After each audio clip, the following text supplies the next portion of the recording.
Hi friends, ப்ரிஸ்மாட்டிக் செல் வந்து பார்த்தீங்கன்னா இன்னும் கம்மியாக தான் இருக்குது. இங்கே ஒரு 30-40 செல் இருக்குது. அங்கே ஒரு மொத்தமாக வந்து ஒரு 100-120 செல் இருக்குது. ஆராய்ச்சியாக கொஞ்சம் வச்சுருக்கு, அது பார்க்கலாம். ஹை ஃப்ரெண்ட்ஸ், இது வந்து பார்த்தீங்கன்னா 72 ஏஹெச் பார்த்தீங்கன்னா 4 செல்லு மட்டும் 72 ஏஹெச் 12 வோல்ட்டு. இது 144 ஏஹெச் 12 வோல்ட் செட் பண்ணி வச்சுருக்கோம். இது இருக்கிறது இதுவும் அங்கே கொஞ்சம் இருக்குது. அது ஒரு 40, 30, 40, 50 பேட்டரி இருக்குது.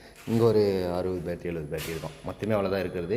மீது வந்து பார்த்திங்கன்னா நம்ம ஆராய்ச்சியாக கொஞ்சம் ஃபுல்லாக சீரியஸ் பண்ணி டிரைவில் இன்புட் கொடுத்து ஃபுல்லாக வந்து பார்த்திங்கன்னா ஏசி மோட்டார் 3 HP மோட்டர் வந்து பார்த்திங்கன்னா ரன் பண்ணுறதுக்காக, சும்மா எப்படி ஓடும் என்னான்றது தெரிஞ்சுக்கிறதுக்காக. அதாவது உங்களுக்கு வெயில் இருந்தாலும் இல்லைனாலும் ஒரு RO பிளான்ட் வச்சுருப்பீங்க, இல்லை ஒரு மோட்டர் வந்து ரன்னிங்லேயே இருக்கணும், ஒரே ஸ்பீடில் இருக்கணும், பெருசாக டிஃப்ரென்ஸ் ஆகக்கூடாதுனால இந்த மாதிரி பேட்டரி போட்டு, இதே பேட்டரி போடணுன்னு இல்லை, 2 டெக்ஸைட் பேட்டரி ஒரு 40 ஏஹெச் 50 ஏஹெச் சிம்பிளாக ஏஹெச் கம்மி போட்டுக்கலாம். ஏன்னா அந்த டைமிங் அந்த வெயில் சேஞ்ச் ஆகும்போது மட்டும் ஒரே நார்மலாக ஓடுறதுக்காக ட்ரைவ் மூலியமாகவே சார்ஜ் பண்ணிக்கிற மாதிரி அதில் ஆப்ஷன் இருக்குது.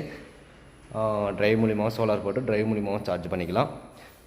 திரும்ப நீங்கள் ரிட்டன் சார்ஜ், அது வெயில் கம்மியானாலும் ஜாஸ்தி ஆனாலும் அந்த பேட்டரியோடைய பவர்லேயே ஒரே நார்மலாக ஓடிட்டே இருக்கும். அது மாதிரி எல்லாமே வந்து ப்ரோக்ராம் பண்ண முடியும். சூப்பராக இருக்குது. நானும் போட்டு ரன் பண்ணியிருக்கேன். அது பார்த்தீங்கன்னா 276 வோல்ட் தான் இருக்குது.